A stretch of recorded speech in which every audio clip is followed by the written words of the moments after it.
पूर्णमादाय पूर्णमेवावशिष्यते। ओम शांति शांति शांति।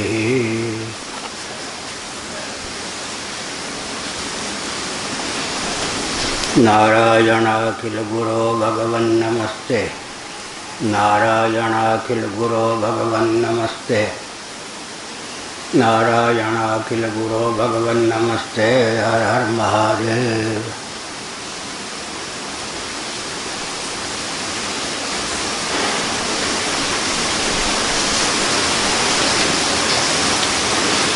चार सौ तिरानवे। एवं प्राप्ते ब्रूमः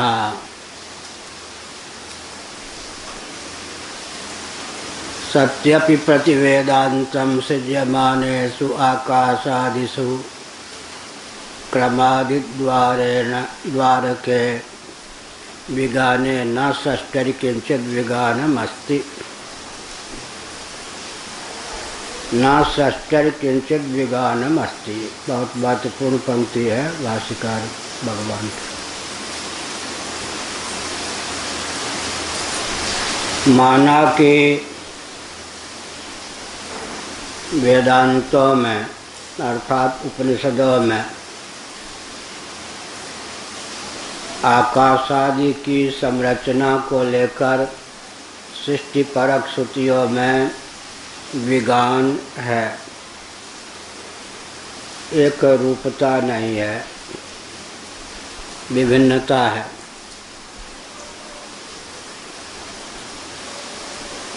तथापि सृष्टा जो परमात्मा है उसको लेकर श्रुतियों में किसी प्रकार का विगान नहीं है। सत्यपि प्रतिवेदान्तं सिज्यमानेषु आकाशादिषु, उत्पन्न होने वाले आकाशादि में भेद है।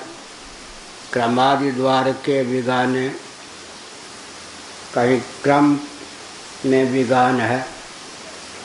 तैत्तिरीय उपनिषद में आकाश, फिर वायु, फिर तेज, फिर जल, फिर पृथ्वी का वर्णन, जबकि छांदोग्य के छठे अध्याय में आकाश वायु का उल्लेख न होकर तेज जल और पृथ्वी का उल्लेख है। इस प्रकार क्रम में भी विगान है, संख्या में भी विगान है ही, उत्पत्ति के प्रकार में भी विगान है। इतना होने पर भी जो सृष्टा परमात्मा है उसको लेकर किसी प्रकार का विगान नहीं है। अतः प्रधान की दाल नहीं गल सकती, सांख्यों की दाल नहीं गल सकती। प्रकृति को सांख्यवादी अव्यक्त या प्रधान कहते हैं, क्योंकि ईक्षणकर्ता के रूप में क्या आना है नहीं, क्योंकि ईक्षणकर्ता के रूप में परमात्मा का ही सर्वत्र उल्लेख है।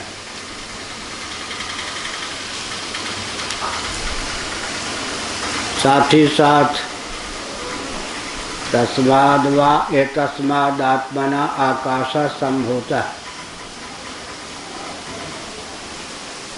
यहाँ पर तो स्पष्ट ही आत्म तत्व या परमात्मा तत्व या ब्रह्म तत्व उपादान कारण सिद्ध होता है।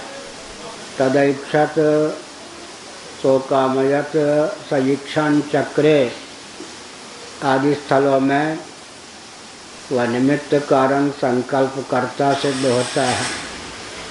तो ब्रह्म की ही अभिन्न निमित्तोपादान कारणता का वर्णन श्रुतियों में परिलक्षित है।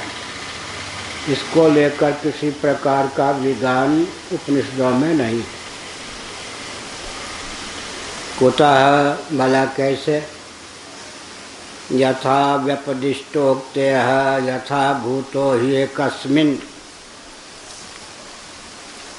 वेदान्ते सर्वज्ञः सर्वेश्वरः सर्वात्मैको द्वितीयः कारणत्वेन व्यपदिष्टः तथा भूत एव वेदांतांतरेष्वपि व्यपदिश्यते।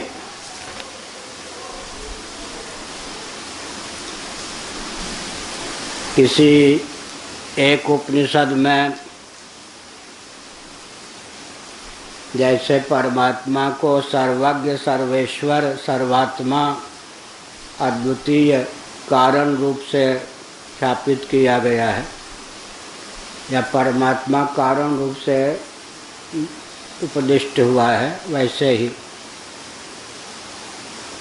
अन्य वेदांतों में भी सर्वज्ञ, सर्वेश्वर, सर्वात्मा की अद्वितीयता का प्रतिपादन है।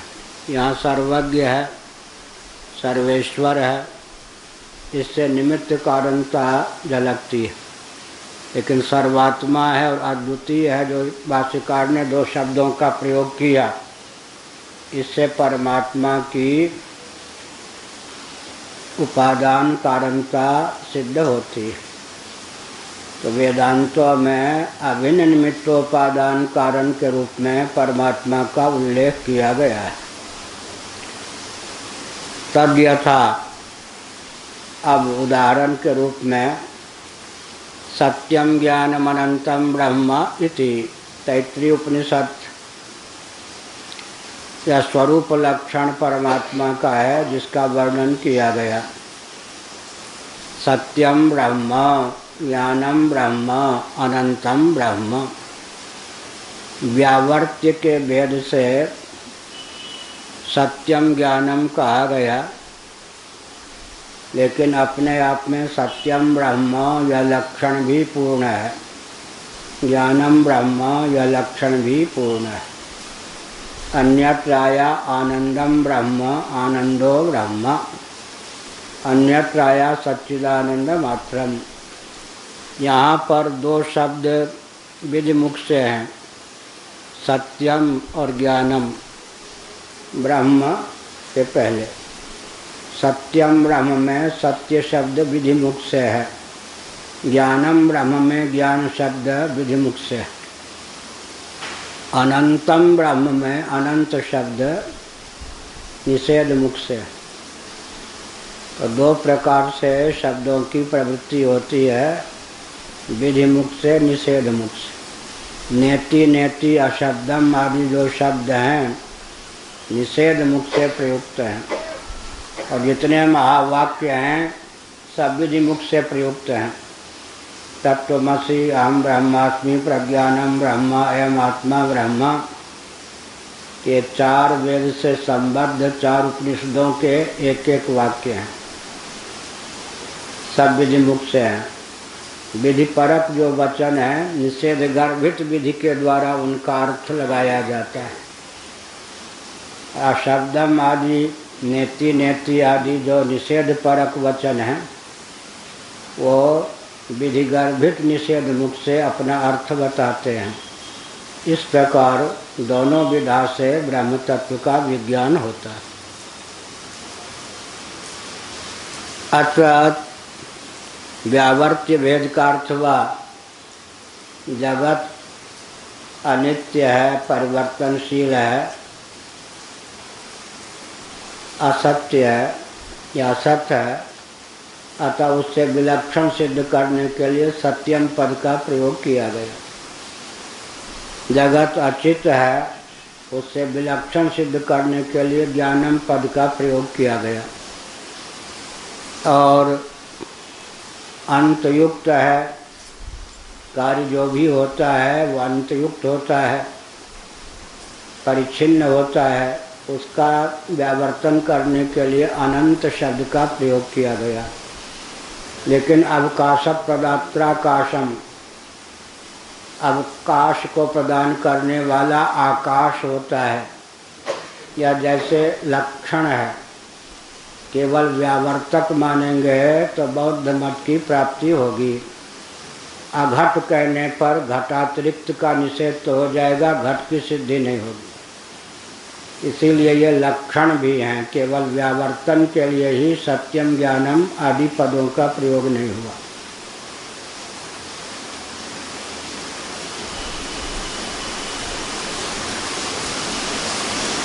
अत्र तावद् ज्ञानपदे परेण च तद्विषयेण कामयितृत्ववचनेन चेतनं ब्रह्म न्यरूपयत्। यहाँ सत्यम ज्ञानम अनंतम ब्रह्म में ज्ञान पद का शब्द का प्रयोग किया गया और अन्यत्र तदैक्षत सईक्षण चक्रे शोकामयत आदि वचन में ईक्षण करने वाला परमात्मा सिद्ध होता है। तो ईक्षण मुख्य तो चेतन में ही संभव है और जो ज्ञान स्वरूप होता है वह चित हो ही नहीं सकता, जबकि आपका प्रधान जो है मुख्य ईक्षण करता हो नहीं सकता और आपकी दृष्टि में भी वह चेतन ही है। अतः प्रधान कारणवाद की दाल औपनिषद सिद्धांत के आगे नहीं गलती।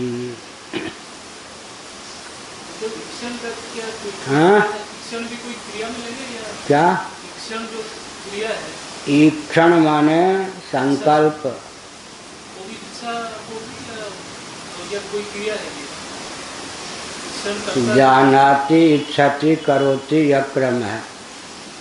क्या क्रिया के मूल में इच्छा शक्ति, व्यवस्थित जो क्रिया होती है उसके मूल में इच्छा शक्ति होती है। इच्छा शक्ति के मूल में ज्ञान शक्ति होती है। बिना ज्ञान के इच्छा नहीं, बिना इच्छा के कर्म नहीं। जानाति इच्छति करोति, ईक्षण संकल्प का नाम, वो क्रिया भी है, क्रिया का हेतु भी है। चलो कुछ तो पूछ ही दिया। क्रिया नहीं होती हाँ तो बोलते तो ठीक है, लेकिन नैष्ठिका ब्रह्मचारी बाप बन सकता है क्या? लेकिन विवाह कर ले तब? उपकुर्बान ब्रह्मचारी विद्यालय में गुरुकुल में पढ़ने वाला पिता तो नहीं हो सकता, लेकिन विवाह कर ले तो हो सकता है या नहीं? ईक्षण क्रिया की सिद्धि माया से युक्त होने पर होती है, स्वतः नहीं। मायिक ईक्षण क्रिया की सिद्धि सबल ब्रह्म में होती है। कौन? श्यामात् सबलम प्रपद्ये, छांदोग्योपनिषद। माया युक्त मयाध्यक्षेण प्रकृति सूयते सचराचरम हेतुना नेन कौन्तेय जगद विपरिवर्तते मम योनिर्महद् ब्रह्म तस्मिन् गर्भं दधाम्यहम्। ईक्षण संकल्प की सिद्धि माया योग से। शक्तिमान परमात्मा ईक्षण करता है, तभी तो महासर्ग के बाद ईक्षण होता है। प्रलय काल में ईक्षण थोड़े होगा। अत्र तावत् ज्ञान शब्दे परेण च तद्विषयेण कामायितृत्ववचनेन चेतनं ब्रह्मन् न्यरूपयत्। ब्रह्म चेतन है यह सिद्ध हो गया। आपका प्रधान तो चेतन होने से रहा है ही नहीं, तो आपके प्रधान में तो इच्छित्व भी संभव नहीं, चेतन ही वह नहीं। अपर प्रयोज्यत्वेन ईश्वरम कारणम अब्रवीत। इसलिए ईश्वर को ही कारण माना गया है। ब्रह्म जब माया शक्ति से युक्त हो जाता है तब उसका नाम ईक्षण कर्ता, नियामक ईश्वर हो जाता है।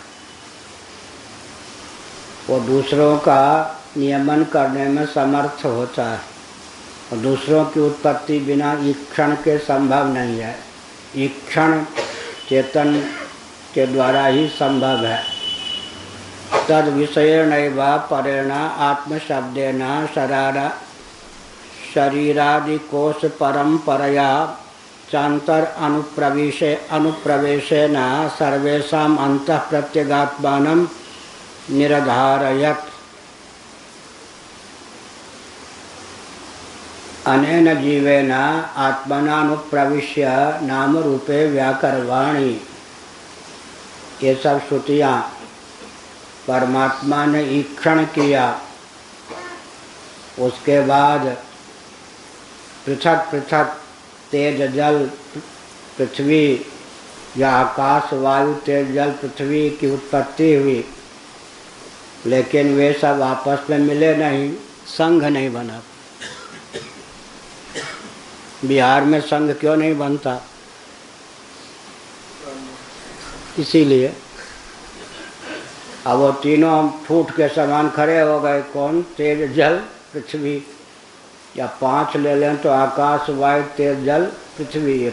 अपंचीकृत पंचभूतों की रचना तो हो गई, लेकिन ये खड़े हो गए, मिल नहीं पाए एक दूसरे से। तब भगवान ने क्या किया? जीवेन आत्मना अनुप्रविश्य, इनमें भगवान ने क्या किया? प्रवेश होकर के इनको मिला दिया। चेतन के अनुप्रवेश से फिर क्या हुआ? ये संघत हो गए, संगठित हो गए। तब क्या हुआ? ऐसे ये है, हथेली के बल पर ये अलग भी हैं, एक भी हैं, ऐसे कर लिया तो एक भी हो गए। और पांचों जो अलग अलग हैं हथेली के बल पर ना, नहीं तो पांचों बिखर जाए, तो बिखराव संघ बल नहीं बना।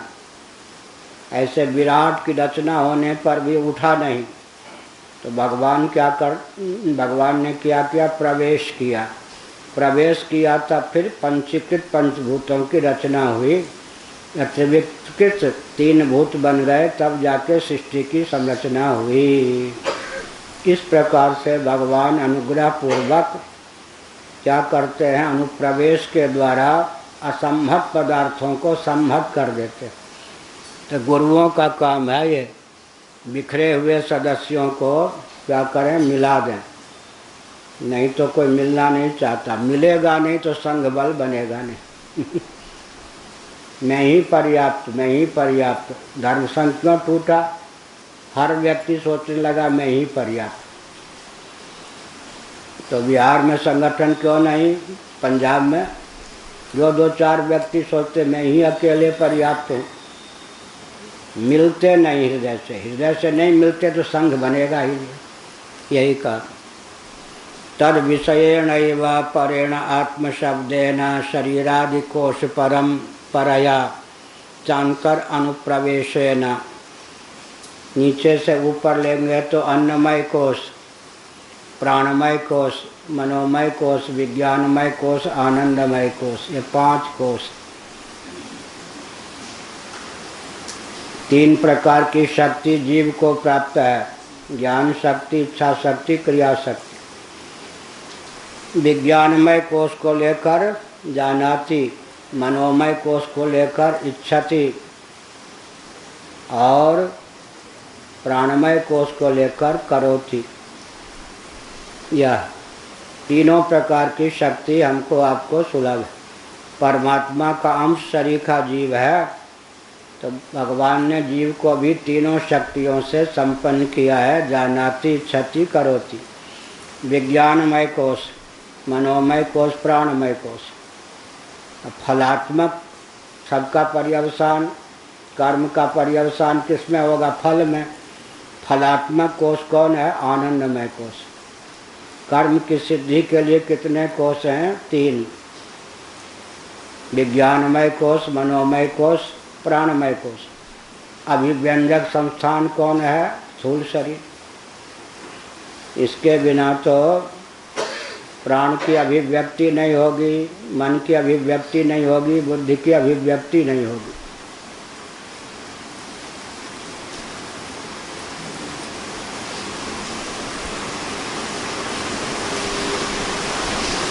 अनेन जीवेन आत्मना, तो परेण आत्म शब्देन।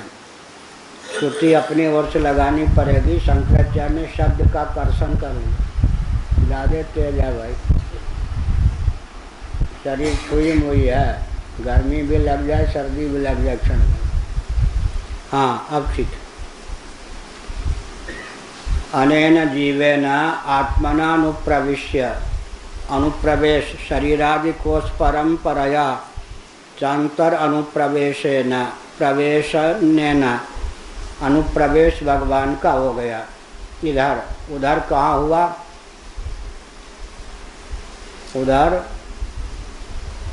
आकाश आदि में, इधर पंचकोशों में ये दिया प्रवेश हुआ। तो अन्नमय भी किसका नाम है? तत्त कोश से तादात्म्यापन्न होने पर आत्मा का नाम मय है। आत्मा तन्मयो भवेत। अन्नमय में मय का अर्थ आत्मा, मय प्रत्यय विकारार्थक है। अन्न प्रचुर या अन्न का विकार होने के कारण अन्नमय कोश, लेकिन पंचदशी कार ने दूसरे ढंग से भी अर्थ किया। तत्त कोश में तादात्म्यापत्ति को लेकर आत्मा तन्मयो भवेत। अन्नमय कोश में तादात्म्यापन्न जीव का नाम अन्नमय, अन्न में, अन्नात्मक शरीर में। प्राण में तादात्म्यापन्न पुरुष का नाम प्राणमय। मन में तादात्म्यापन्न पुरुष का नाम मनोमय।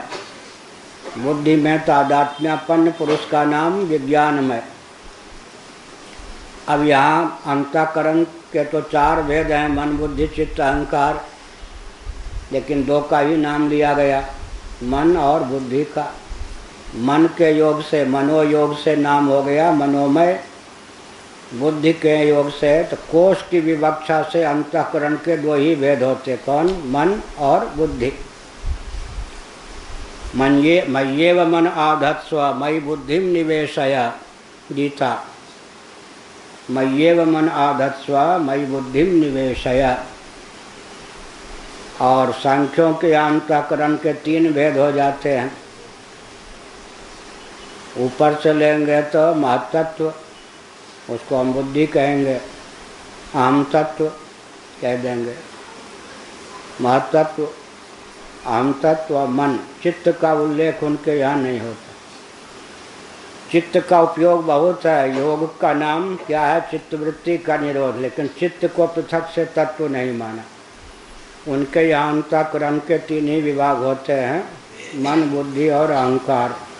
ऊपर से बुद्धि अहम, नीचे मन।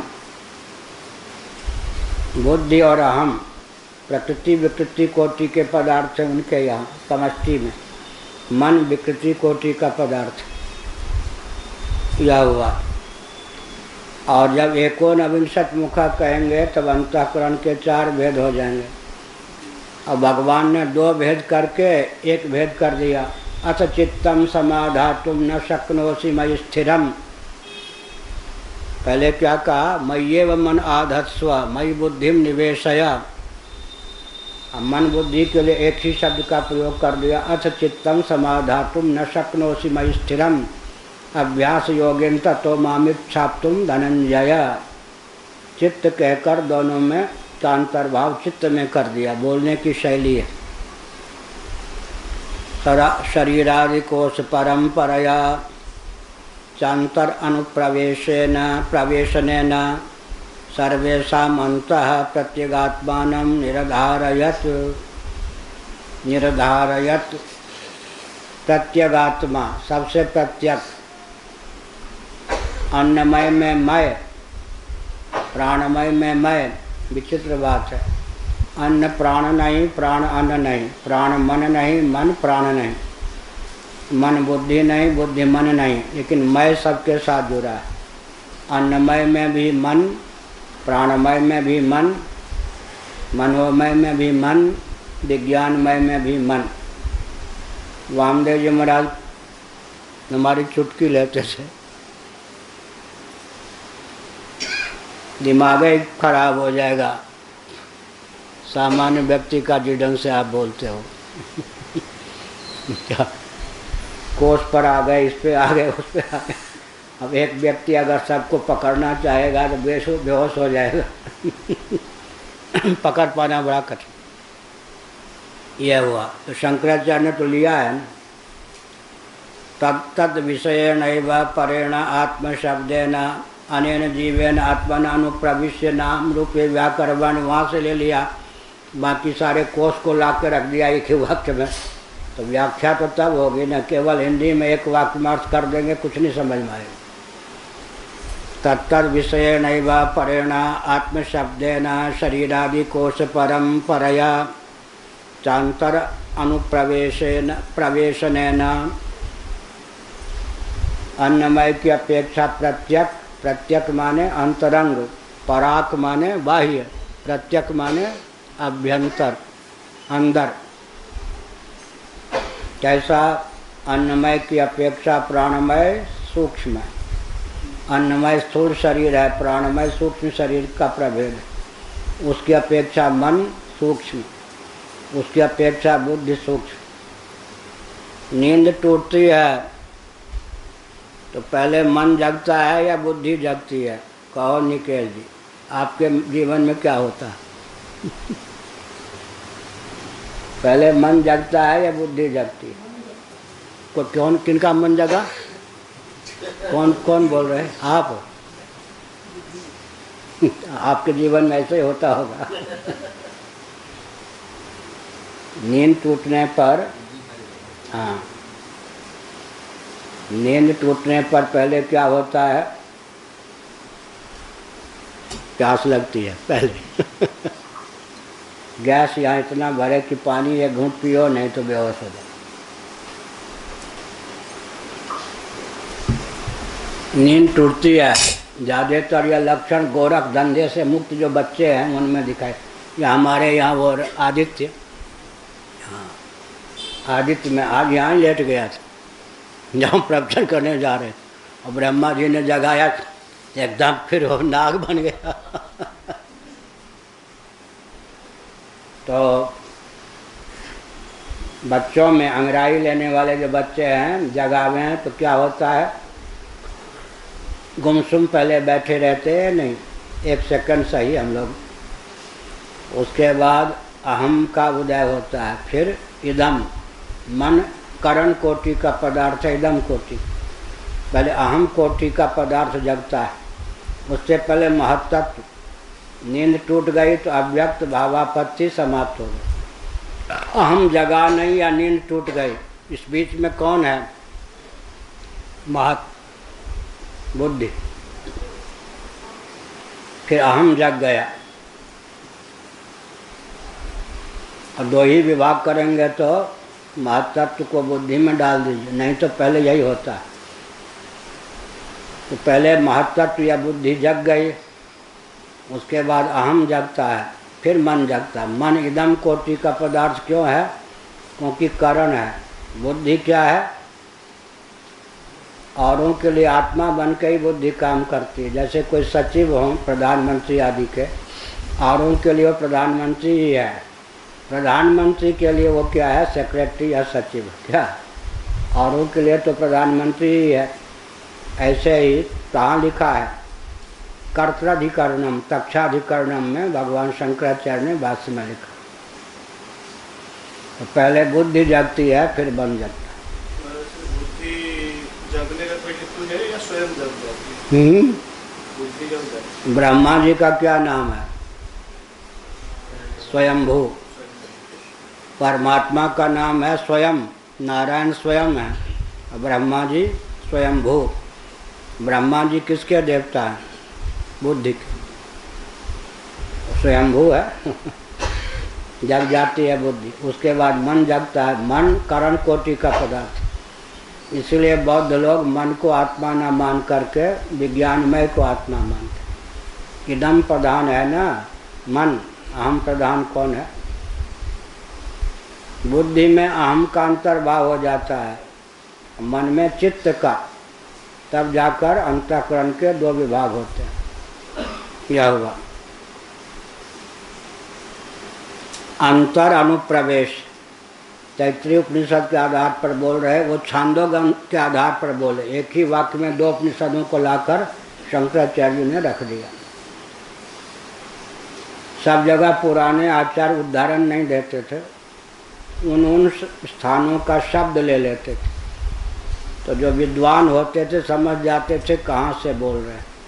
शब्द को खींच लिया, वचन को पूरा उद्धृत कहीं कहीं किया, नहीं तो नहीं किया। तो अन्नमय कोश, फिर प्राणमय कोश, फिर मनोमय कोश, फिर विज्ञानमय कोश। फिर है फलात्मक आनंदमय कोश, क्योंकि कर्तृत्व का पर्यवसान भोक्तृत्व है, कर्म का पर्यवसान फल है। तो फल को तो अंत में मिलना ही है। सबसे अंतरंग कौन हो गया? आनंदमय कोश। अप्रत्यगात्मानम, तो इसका मतलब अन्नमय कोश में तादात्म्यापत्ति, जिसके जीवन में उसकी अपेक्षा उत्कृष्ट कौन व्यक्ति है? प्राणमय कोश में जिसकी तादात्म्यापत्ति, उसकी अपेक्षा उत्कृष्ट कौन है? मनोमय कोश में जिसकी तादात्म्यापत्ति, उसकी अपेक्षा उत्कृष्ट कौन है? विज्ञानमय कोश में जिसकी तादात्म्यापत्ति, उसकी अपेक्षा आनंद निमग्न कौन है? आनंदमय कोश में जिसकी तादात्म्यापत्ति। स्वामी रामतीर्थ की अहंग्रह उपासना बहुत सधी हुई थी। विज्ञानमय कोश उनका बड़ा उद्दीप्त था। ए बादल बरस, ए बादल बन बरस, राम बादशाह जा रहा है। अब वो अपने मैं जा रहा हूँ नहीं कहते, राम बादशाह जा रहा है। बादल बन जाता, बरसने लग जाता। उनकी अहंग्रह उपासना बहुत तीव्र थी। तो रामतीर्थ जी के ग्रंथों का अध्ययन हमने किया 6 महीने 1966 में ऋषिकेश में रहकर। उस समय हमने अहंग्रह उपासना बहुत की थी, और दत्तात्रेय जी की उपासना की थी, और अहंग्रह उपासना की थी। यह हुआ प्रत्यग आत्मा हो गया। आनंदमय में तादात्म्यापत्ति हो गई तो प्रत्यक। अब आनंदमय से भी ऊपर हो गए तो ब्रह्ममय हो गए। प्रत्यक आत्मा प्रतीपतया विपरीततया अंशति, वामसीकरण लिखा। इनके ठीक विपरीत ये संभत हैं। आत्मा क्या है? असंभत। ये अनेक हैं, वो एक है। ये सगुण है, वो निर्गुण है। ये भौतिक हैं तो वो अभौतिक है। इनके ठीक विपरीत। ये अचित हैं तो अचित है, ये अनित्य हैं तो नित्य है। ऐसे निराधारयत, इस प्रकार से एक एक अन्नमय कोश को पहले, अन्नमय कोश को आत्मा मानने वाले कौन हैं? चारवाक, लोकायतिक, कम्युनिस्ट आदि। वो भी अच्छे हैं। क्यों अच्छे हैं? तो बाह्य जो स्त्री पुत्र भवन इत्यादि हैं, उनकी अपेक्षा तो प्रत्यक है ना शरीर। कोई शरीर पर कोई आँच आवे, मकान को लेकर भगेगा, कमरा को लेकर भगेगा, या शरीर को लेकर व्यक्ति भगेगा? क्या बहुत राग होगा तो मर जाएगा, नोटों का बंडल संभालते संभालते तब तक आग में जल जाएगा। शरीर को लेकर भगेगा। तो चारवाकों का जो सिद्धांत है वो विध मुख से न लेकर निषेध मुख से लेना चाहिए। देह, बाह्य, पुत्र, स्त्री, भवनादि के अनात्मत्व के निश्चय में चारवाक सिद्धांत का उपयोग है। क्या वो भी उपकारक हैं। देहादि, पराक, देह नहीं, पुत्रादि, भवनादि, शरीर के बाह्य जो पदार्थ हैं उनके अनात्मत्व के निश्चय में चारवाक मत का पर्यवसान है। हमारे पूज्य गुरुदेव का है सर्व सिद्धांत समन्वय नामक निबंध, अपने यहाँ से पृथक से प्रकाशित है। उसमें उन्होंने यह तथ्य प्रकाशित किया। ऐसे अब स्थूल शरीर की अपेक्षा सूक्ष्म शरीर प्रत्यक्ष है। सूक्ष्म शरीर के 3 भेद हैं, प्राण, मन और बुद्धि। प्राण की अपेक्षा, क्योंकि प्राण में क्या होता है? जाड्य है, उसकी अपेक्षा मन में चेतनता है। और मन की अपेक्षा मन में अहम भाव नहीं होता, इसलिए उसमें बुद्धि में उसकी अपेक्षा चेतनता है। तो जग गए, गुमसुम बैठे हैं, ये महत्त्व की बुद्धि की अवस्था है। अहम भाव का उदय हो गया, या अहंकार की। मन काम करने लगा, मन, फिर इंद्रियां काम करने लग गए। ऐसा और चुपचाप बैठे हैं, हिलन डुलन से रहित, आकाश की स्थिति है। शरीर में हलचल हो तो वायु, आकाश से वायु, हलचल होने से गर्मी लगने लग गई तो वायु से तेज, गर्मी लग गई तो पसीने टपकने लगे, तेज से जल, और पसीना जम के मैल बन जाए तो जल से पृथ्वी। किसने लिखा? शंकराचार्य ने, पहले आ चुका। इस प्रकार से उत्पत्ति क्रम का भी विज्ञान हमको हो सकता है। चुपचाप हिलन डुलन रहित बैठे हैं तो आकाश, हिलने डुलने लगे तो वायु, अब गर्मी आ गई शरीर में तो तेज, पसीने टपकने लगे तो जल, और जम के मैल हो गए तो पृथ्वी। ऐसा आकाश से वायु, वायु से तेज, तेज से जल, जल से पृथ्वी की उत्पत्ति हो गई। बहुश्याम प्रजायेय इति चात्म विशेष विषयेण बहुभवनानुशंसनेन सृज्यमानानां विकाराणां षष्ठुरभेदम् अभासत। बहुश्याम प्रजायेय, एको हम का अध्याहार है, वचन नहीं है, सीधे अध्याहार, वचन के बल पर, पुरुष के बल पर। बहुश्याम प्रजायेय, भाई अकेले हूँ, ठीक नहीं, बहुत रूपों में स्वयं को ही व्यक्त कर दूँ। उस ब्रह्म ने सोचा मैं अकेले हूँ, स्वयं को बहुत रूपों में व्यक्त कर दूँ। और जब संहार की इच्छा होती है, अरे बहुत पापड़ बेल लिए, अब अकेले हो जाऊँ बस अकेले रह गए। अकेला मन किसी का ऊब गया तो बातचीत करने लगा, बातचीत करते करते मन ऊब गया तो एकांत पर जाके बैठ गया। सृष्टि की रचना, बहुभवन सामर्थ्य संपन्न परमात्मा ने स्वयं को विविध रूपों में व्यक्त करने का संकल्प किया, ईक्षण किया। इति चात्म विषयेण बहुभवनानुशंसनेन, बहुभवन का शमसन उपदेश किया गया है। बहुश्याम प्रजायेय सृज्यमानानां विकाराणां षष्ठुरभेदम् अभासत। उत्पन्न सृज्यमान, जिनकी उत्पत्ति अभीष्ट थी, वो अभी उत्पन्न नहीं थे, वो कहाँ थे? बस उसी में समाये हुए थे। अब क्या हुआ? समष्टि जीवों के समष्टि प्रारब्ध से अद्वैत परमात्मा में बहुभवन का ईक्षण उत्पन्न हुआ।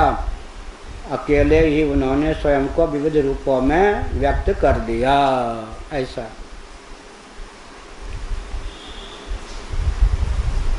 सिद्ध्यमान पदार्थ उस समय सष्टा परमात्मा से एकीभूत होकर स्थित थे, अर्थात प्रजायेय निमित्त कारण भी वही, बहुश्याम उपादान कारण भी वही। ईक्षण सामर्थ्य और बहुभवन सामर्थ्य, उभय सामर्थ्य से संपन्न परमात्मा को सृष्टि का अभिन्न निमित्तोपादान कारण कहते हैं। क्या वाक्य बोले?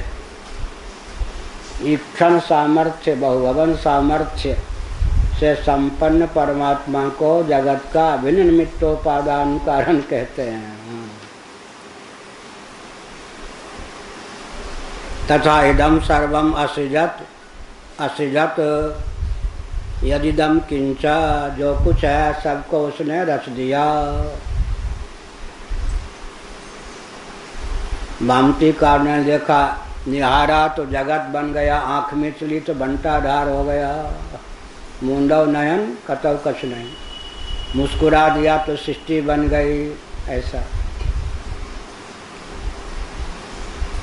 चात्म विषयेण बहुभवनानुशंसनेन सृज्यमानानां विकाराणां षष्ठु अभेदम् अभासत।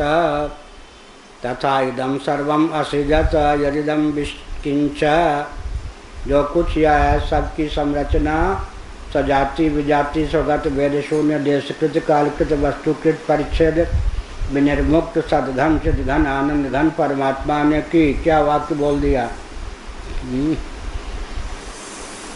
सजाति विजाति स्वगत भेद शून्य देशकृत कालकृत वस्तुकृत परिच्छेद विनिर्मुक्त सदघन चिदघन आनंद घन सच्चिदानंद स्वरूप सर्वेश्वर ने सकल सृष्टि की संरचना कर दी। लो कविता हो गई, निराला जी की कविता। इति समस्त जगत सृष्टि निर्देशेन प्राक सृष्टि अद्वितीयम सष्टारम आचष्टे। सृष्टि की संरचना के पूर्व परमात्मा सष्टा अद्वय होकर ही स्थित है। उनका प्रकाशक व्यूह ही सृष्टि जगत है। परमात्मा का प्रकाशक व्यूह जगत है। असुरों ने ताना कस दिया देवी को, दम खम हो तो अकेले युद्ध करो, ये हजारों सहेलियां लेकर क्या युद्ध करती हो। उन्होंने कहा अरे मूर्खो, तुम मुझे अकेले नहीं समझते हो। लो अब मैं अकेले हो गई। वो कहाँ थे, देवियाँ कहाँ से थीं? उन्होंने स्वयं को व्यक्त कर लिया उन रूपों में। अब कहाँ चली गई, मरी मराई क्या? जहाँ से आई थी उनके शरीर में मानो सूर्य अपनी रश्मियों को समेट ले और बिखेर दे, चंद्रमा किरणों को बिखेर दे और चंद्रमा आत्मसात कर ले। अब अग्नि अपनी चिंगारियों को बिखेर दे और आत्मसात कर ले। ऐसे परमात्मा ने स्वयं को सर्वरूपों में फैला दिया और समेट लिया। यूँ ये सृष्टि हो गई, यूँ संहार हो गया।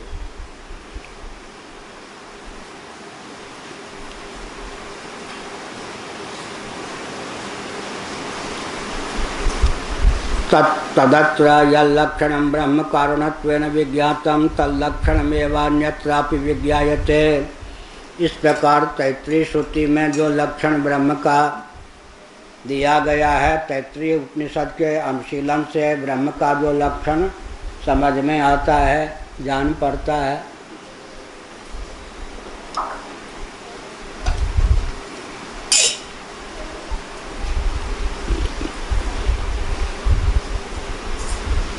वही लक्षण अन्यत्रापि विज्ञायते। अब छांदोग्य को ले लिया, वही लक्षण अन्यत्र भी दृष्टिगोचर होता है, समझ में आता है, एक रूपता है। विज्ञान कहाँ है? सदैव सोमेदम अग्र आसीत एकमेवा द्वितीयम तदैक्षत बहुश्याम प्रजायेय इति तत्तेजो सृजत इति। छांदोग्य ले लिया। एक पिता थे, उन्होंने अपने पुत्र को श्वेतकेतु, उद्दालक श्वेतकेतु को कहा बेटा गुरुकुल जाओ पढ़ने। जो पिता पुत्र को पढ़ाने लगते हैं, पुत्र समझता घर के ही तो हैं, तपस्या आदि नहीं करनी पड़ती, भिक्षा नहीं मांगनी पड़ती। अब पिता में व्यामोह होता, एक ही दिन में सारा ज्ञान दे दो। अब बेटे में आखिर पिता ही तो हैं, गुरु क्या हैं, पिता ही तो हैं। इसीलिए जो बनिया लोग होते हैं अपने बेटे को, भले ही करोड़पति बनिया हो वैसे हो, अपने बेटे को पहले अपनी दुकान पर नहीं बैठा था। वो डांटेंगे कैसे, मालिक मानेगा न अपने। दूसरे के यहाँ भेजते नौकरी करने के, वहाँ डांट भी करेगी, लाभ होगा तो जिसके यहाँ नौकरी कर रहा है उसके, हानि होगी तो उसकी प्रशिक्षित भी हो जाएगा। अपनी दुकान में मालिक समझेगा, बंटा ढार कर देगा, किसी को कुछ गिनेगा नहीं। इसीलिए करोड़पति भी पहले दूसरे के यहाँ बेटे को भेजते हैं, उसके बाद अपनी दुकान की चाबी देते, नहीं तो नहीं देते। भेज दिया गुरुकुल में, पढ़ लिख के आया चिलवा पुत्र, पिता को प्रणाम भी करना छोड़ दिया उसने। अब इतना बढ़ के विद्वान होके आया हूँ। पिता ने सोचा वाह ये तो और अहंकारी हो गया, विद्या पढ़ के क्या आया, अहंकारी हो गया। अब इसका अहंकार तो तोड़ना चाहिए। एकांत में कहा क्या तुम उसको जानते हो जिस एक के ज्ञान से सर्वम विज्ञातम भवति। उसने सोचा कि पकड़ में आ गया, मैं तो नहीं जानता। तो उसने बड़ी चतुराई की। पिताजी फिर ये न, अगर मैं कह दूँ गुरुजी ने हमको तो ये नहीं पढ़ाया, फिर गुरुकुल न भेज दें, फिर वो भिक्षा मांगनी पड़ेगी। उसने कहा गुरुजी के पास जितनी विद्या थी सब तो मुझे दे दी, गुरुजी के पास भी ज्ञान होता तो जरूर देते। न मैं जानता हूँ न मेरे गुरुजी जानते। अब उसको हुआ कि मेरे पिता के पास तो वो ज्ञान है जो मेरे पास नहीं, मेरे गुरुजी के पास नहीं। तब वो बचवा अहंकार से कुछ मुक्त हुआ। तो अभी छोड़ा नहीं, प्रैक्टिकल होता है ना, पहले थ्योरी फिर प्रयोग, पहले सिद्धांत। फिर कहा सुनो मन की 16 कलाएं हैं, 15 दिन तक अन्न छोड़ दो, जल लेते रहो। बेटे को भी तप करने से वेद पाठ सुनाओ, सुना दिया। अब 15 दिन तक अन्न सेवन नहीं किया, फल नहीं लिया, दूध नहीं, केवल पानी पड़ा। बुलाया वेद पाठ करो। 15 कला तुम्हारे मन की समाप्त हो गई, 16वीं कला शेष है। फिर अन्न पालो, वेद पाठ दिखा दिया कि मन की 16 कलाएं। मन के देवता कौन है? चंद्रमा की कितनी कलाएं हैं? 16। नेत्र के देवता कौन है? सूर्य। सूर्य की कितनी कलाएं हैं? 12। 12 और 16 में कौन अधिक है? 16 अधिक है गणित की दृष्टि से, लेकिन यहाँ कोई अधिक नहीं है। 12 कला में सूर्य पूर्ण होते हैं, 16 कला में चंद्रमा पूर्ण होते हैं। 12 तोला 1 मासा और 16 आने का 1 रुपया पहले होता था ना, जो 12 है वही 16 है। चंद्रमा 16 कला में पूर्ण है और ये सूर्य 12 कला में पूर्ण है। अपूर्णता का द्योतक न 12 है न 16। लेकिन जब कृष्ण भगवान चंद्रवंशी थे या नहीं, और राम जी सूर्यवंशी, कृष्ण भगवान के क्या उपासक राम जी के उपासकों को चिढ़ाते हैं, तुम्हारे राम जी 12 कला संपन्न, हमारे कृष्ण जी 16 कला संपन्न। अब बड़ी मुसीबत हो जाती राम जी के भक्तों की। अब वो ये जानते नहीं कि भाई 12 कला में पूर्ण है सूर्य, वो भी पूर्ण, 16 कला में पूर्ण है कौन? चंद्रमा। अपूर्ण कौन है? लेकिन बेचारे जानते नहीं, तो क्या करें भाई। हमारे राम जी में 4 कला कम ही है। तो मूल बात क्या है? सूर्यवंशी होने के कारण 12 कला में 12 कला के अवतार माने गए। चंद्रवंशी होने के कारण 16 कला के अवतार माने गए। वास्तव में सूर्य भी पूर्ण है, चंद्रमा भी पूर्ण है, वो 12 कला में पूर्ण है, यह 16 कला में पूर्ण है। कथावाचक कुछ सामग्री मिल रही है कथा की। कथावाचक सुनेगा तो कथा में क्या क्या सुना सकता हूँ, उससे वही दृष्टि रहेगी। अच्छा, अपने लिए कम सुनता है कथावाचक, सामने वाले कोई ऐसे ही बात कहते हैं जो कथा जम जाए, इसलिए क्या क्या सामग्री, इसी बहाने सही ज्ञान तो बढ़ता है। हाँ, अग्नि की जो 10 कलाएं हैं उनको भी इनसे जो 8 कला हैं, 10 कला हैं, सब हमारा एक ग्रंथ है अवतार रहस्य, उसमें हमने सब लिखा है, वो पढ़िए। अवतार रहस्य बहुत महत्वपूर्ण ग्रंथ है, कलाओं का वर्णन उसमें, और अग्नि की कला इतनी क्यों, 16 12 कला क्यों, सबका वर्णन बहुत विस्तार पूर्वक अवतार रहस्य नामक ग्रंथ में। बहुत कुछ ग्रंथ लिखा गया, लोग पढ़ते ही नहीं। एक भी ग्रंथ पूरा नहीं पढ़ते, क्योंकि आजकल उतना धैर्य नहीं है। केवल वो पढ़ते थे 3-3 बार। कौन? जयमंत मिश्र।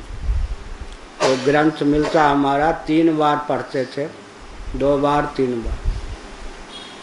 कुंती स्तुति हमारी श्यामानंद जी ने, श्यामा शरण जी ने उत्तर काशी में रहकर 3 बार पढ़ा ग्रंथ, हमको बताया। क्योंकि वल्लभाचार्य का खंडन नाम लेकर नहीं किया है, वल्लभाचार्य का सिद्धांत लिखा, वस्तुतः कहकर परिहार कर दिया। और वल्लभ संप्रदाय के बहुत बड़े विद्वान थे ना, तो 3 बार उन्होंने कहा मैंने पढ़ा, तब समझ में आ गया।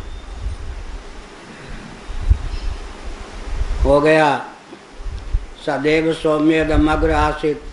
अब उन्होंने उपदेश दिया, हे सौम्य। सौम्य भी कहते हैं, लेकिन उपनिषदों में सौम्य, सोम से सौम्य, सौम्य है ये, चंद्रमा से ही सोम लिया, सोम सौम्य, शांत स्वभाव। सदैव सत ही था, आसित, सृष्टि रचना के पूर्व महाप्रलय की दशा में। वो कैसा था? एकम एवं अद्वितीयम, सजाति विजाति स्वगत भेद शून्य था। एकम एव अद्वितीयम, अद्वितीयम माने विजाति भेद रहित, एकम माने सजाति भेद रहित, एव माने स्वगत भेद रहित। एक प्रकार यह है, दूसरा प्रकार और भी है, स्वगत भेद पहले, फिर सजाति, फिर विजाति। एक सजाति भेद रहित, एव से एक से स्वगत भेद रहित, ये भी अर्थ करते हैं। एव से सजाति भेद रहित, उसके सरीखा और कोई नहीं था और उसके अतिरिक्त कोई नहीं था, विजाति भेद रहित।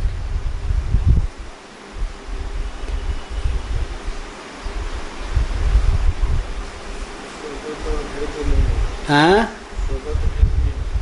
क्यों नहीं हुआ? सावयव नहीं है, निरवयव है। निरवयव होने के कारण स्वगत भेद नहीं, सदृश न होने के कारण सजाति भेद नहीं, विसदृश न होने के कारण विजाति भेद। क्या? निरवयव होने के कारण स्वगत भेद नहीं। स्वगत भेद, बट का एक फल ले लीजिए, स्वगत भेद अंदर है या नहीं? अमरूद का एक फल ले लीजिए, अंदर कितने बीज हैं?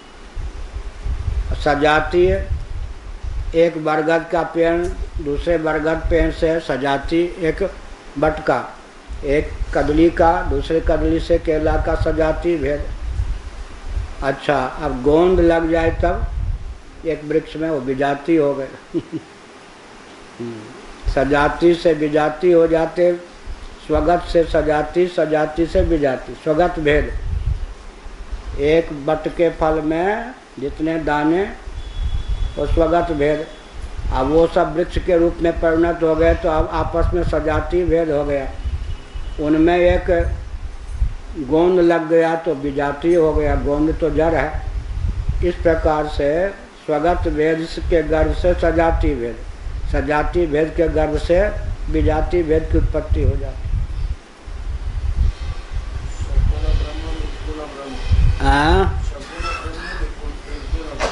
हाँ, 9 बज गया। लो, ये हो गया। तथा आत्मा वाइदमेक एवाग्र आसे नान्यत किंचन मिशत स ईक्षत लोकानुसृजय। अब ऐत्री उपनिषद ले लिया, तैत्री भी ले लिया, चांदोग्य भी ले लिया, ऐत्रेय भी ले लिया। आत्मा वाइदमेक एवाग्र आसित, सृष्टि रचना के पूर्व महाप्रलय की दशा में आत्म तत्व ही, एकमात्र आत्म तत्व ही था, उसके अतिरिक्त कुछ भी तो नहीं था। उस आत्म तत्व ने सर्ग दशा में ईक्षण किया लोकों की रचना की भावना से। इति च एवं जातीय कस्य कारण स्वरूप निरूपण परस्य वाक्य जातस्य प्रतिवेदांतम अवगीतार्थत्वात्। इस प्रकार से एवं जातीय कस्य 3 उदाहरण दे दिया बहुवचन की दृष्टि से। और भी जितनी उपनिषदें हैं सृष्टि का वर्णन करती हैं उनको देखें, उसमें जितने वाक्य जातस्य, जितने वचन कदम्ब हैं, समूह हैं, सबका अनुशीलन करें। प्रतिवेदांतम अवगीतार्थत्वात्। अवगीत, अविगीत, विगान रहित, विगीत रहित, अर्थात सब जगह एक वाक्यता है, इसलिए नहीं न षष्टर किंचित विगानमस्ति। षष्टा में कोई विगान नहीं है। षष्टा माने परमात्मा को लेकर कोई विगीति नहीं है। कार्य विषयम तो विगानम दृश्यते, लेकिन कार्य को लेकर तो विगान उपनिषदों में परिलक्षित है। जैसे क्वचित आकाशादि का सृष्टि ही, तैत्रीय उपनिषद में आकाश सबसे पहले उत्पन्न हुआ। क्वचित तेज, तेज आदि के तेवम जातीयकम। छांदोग्य श्रुति के 6ठे अध्याय में सबसे पहले तेज की उत्पत्ति का वर्णन है। न च कार्य विषयेण विगानेन कारणमपि ब्रह्म सर्वम सर्व वेदांतेषु अभिगीतम अधिगम्यमानम अविवक्षितम भवितुमर्हति इति संकेते वक्तुम अति प्रसंगात। अब कहते हैं मान लिया कि कार्य परक श्रुतियों में सृष्टि की उत्पत्ति परक वचन जहाँ जहाँ हैं उनमें किंचित विज्ञान है क्रम आदि को लेकर, संख्या आदि को लेकर, तथापि उससे कोई सृष्टा परमात्मा असिद्ध होता हो ऐसा नहीं, क्योंकि श्रुतियों का जो तात्पर्य है सृष्टि के प्रतिपादन में सन्निहित नहीं है। सृष्टि का आलंबन लेकर तटस्थ लक्षण लक्षित परमात्मा का निरूपण करना है और अंत में स्वरूप लक्षण लक्षित परमात्मा तक व्यक्ति के मन को ले जाना है। इसीलिए आगे भगवान शंकराचार्य गौड़पादाचार्य जी का वचन उद्धृत करेंगे, उपाय सोवताराय। सृष्टि परक श्रुतियों में विज्ञान परिलक्षित होने पर भी उसका तात्पर्य क्या है? उपाय सोवताराय, ब्रह्म तत्व सृष्टा में बुद्धि के सन्निवेश अवतरण की योग्यता प्राप्त कराने के लिए सृष्टि का वर्णन है। उदाहरण के लिए श्याम खेर के श्यामलाल ने सामा चावल 15 रुपये किलो खरीदकर 17 रुपये किलो बेचा। अब बताओ उसको लाभ हुआ या हानि हुई? लाभ हुआ तो कितने प्रतिशत, हानि हुई तो कितने प्रतिशत? अब यह जो प्रश्न किया गया इसमें श्यामलाल नामक व्यक्ति श्याम खेर नामक गांव, सामा नामक चावल इतने किलो खरीदा, इतने किलो बेचा, इन सब का तात्पर्य क्या है? गणित शास्त्र में अभिरुचि उत्पन्न करना और उसको जानकारी देने के लिए प्रवेश कराना। इसी प्रकार सृष्टि तो दिखाई पड़ती है। अब सृष्टि की उत्पत्ति के क्रम में जो वर्णन है, क्योंकि सृष्टि का निरूपण श्रुति का तात्पर्य नहीं है, क्योंकि प्रत्यक्ष आदि प्रमाण के द्वारा सृष्टि का निगम हो जाता है। सृष्टि का आलंबन लेकर सृष्टा के स्वरूप का प्रतिपादन शास्त्रों का तात्पर्य है। तो जिसमें तात्पर्य नहीं है उसमें प्रकारांतर होने पर सिद्धांत में कोई त्रुटि की प्राप्ति नहीं होती है। अतः सृष्टा को लेकर न सृष्टि किंचित विज्ञानमस्ति। ओम पूर्णमदः पूर्णमिदं पूर्णात् पूर्णमुदच्यते पूर्णस्य पूर्णमादाय पूर्णमेवावशिष्यते। ओम शांति शांति शांति।